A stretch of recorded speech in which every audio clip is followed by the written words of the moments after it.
Bismillahirrahmanirrahim. Assalamualaikum warahmatullahi wabarakatuh. Alhamdulillahirabbil alamin. Wassalatu wassalamu ala asyrafil anbiya'i wal mursalin wa ala alihi wa ashabihi ajma'in. Amma ba'd.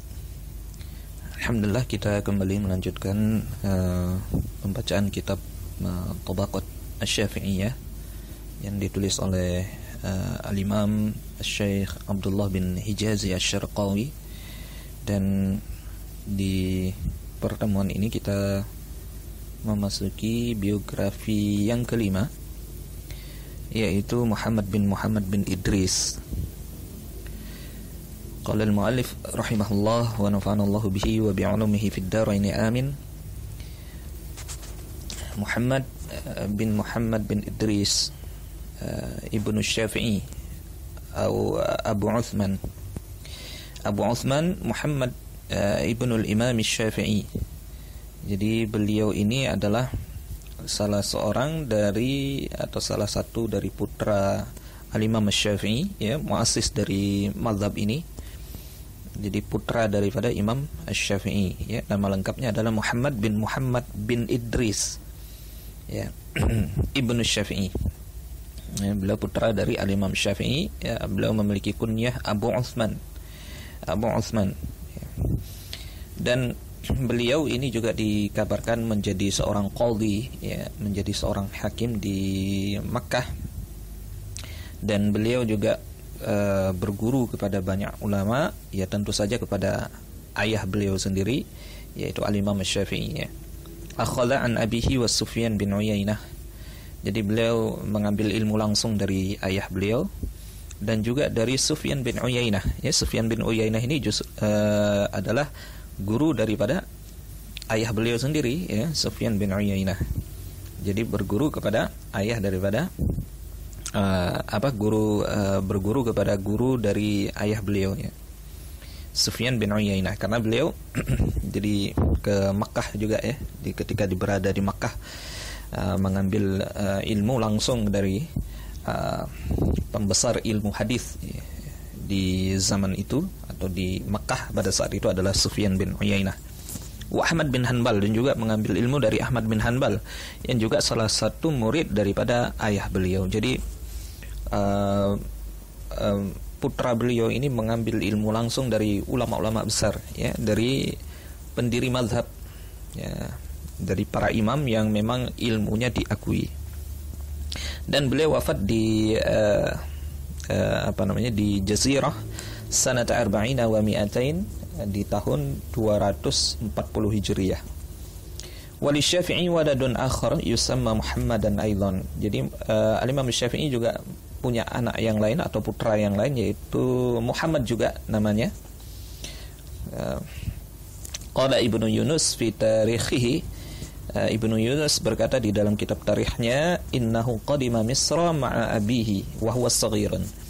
Jadi Ibnu Syafi'i ini atau Abu Uthman ini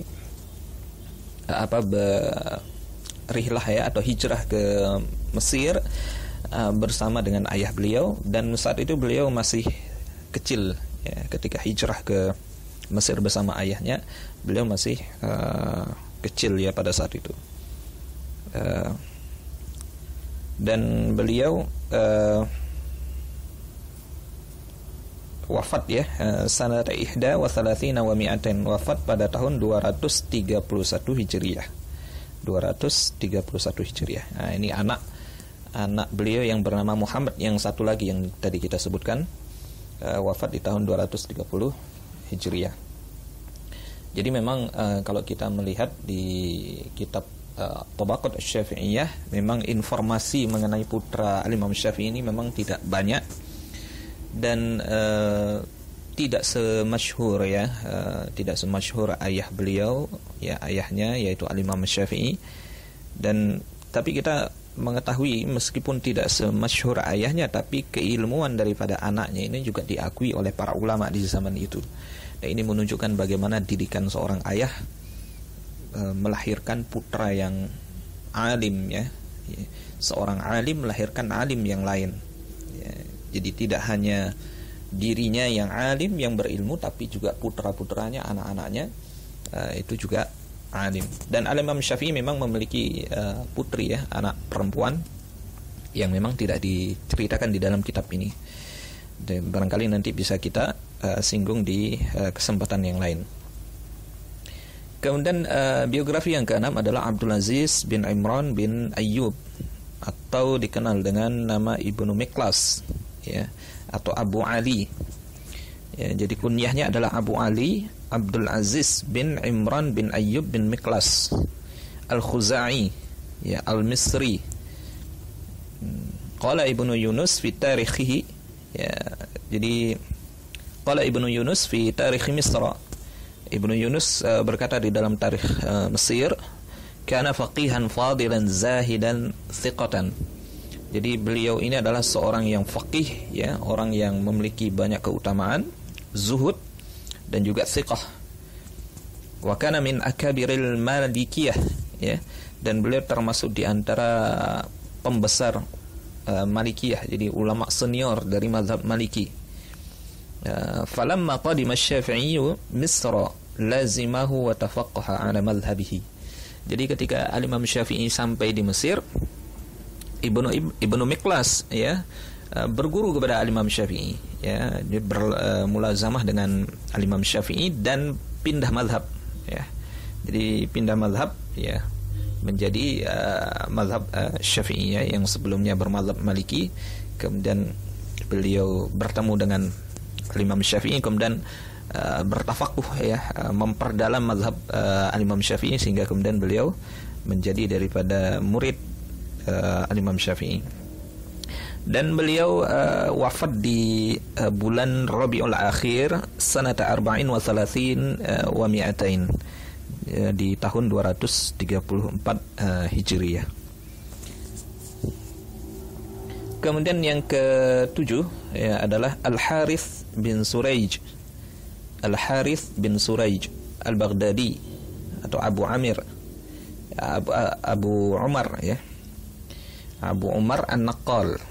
Jadi kunyahnya adalah Abu Umar, atau lengkapnya adalah Al-Harith bin Suraij Al-Baghdadi Al-Khwarizmi Al-Asli ya, jadi nama lengkapnya adalah Al-Harith bin Suraij. Beliau dari Baghdad ya, Al-Ma'ruf bin Naqqal ya, Al-Ma'ruf bin Naqqal. Jadi beliau dikenal dengan nama An-Naqqal ya, An-Naqqal. Summiya bidzalika li naqlihi kitab risalah min Misra ila Abdurrahman bin Mahdi kama sabaqa idahuhu. Jadi kenapa disebut An-Naqqal ya, ya An-Naqqal?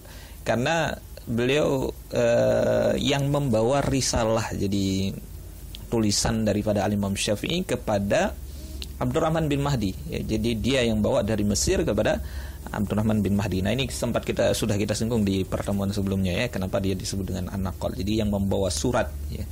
Nah, itu kan surat ya, surat korespondensi antara Al-Imam Syafi'i dengan Abdurrahman bin Mahdi, yang itulah yang disebut dengan Ar-Risalah, sehingga kemudian menjadi kitab usul fikih pertama.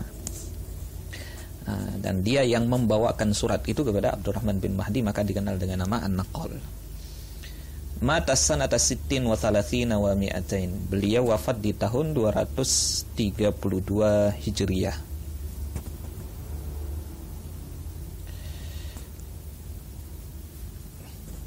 Baik, di pertemuan ini kita cukupkan dengan 3 biografi. InsyaAllah kita lanjut ke bagian berikutnya. Wassalamualaikum warahmatullahi wabarakatuh.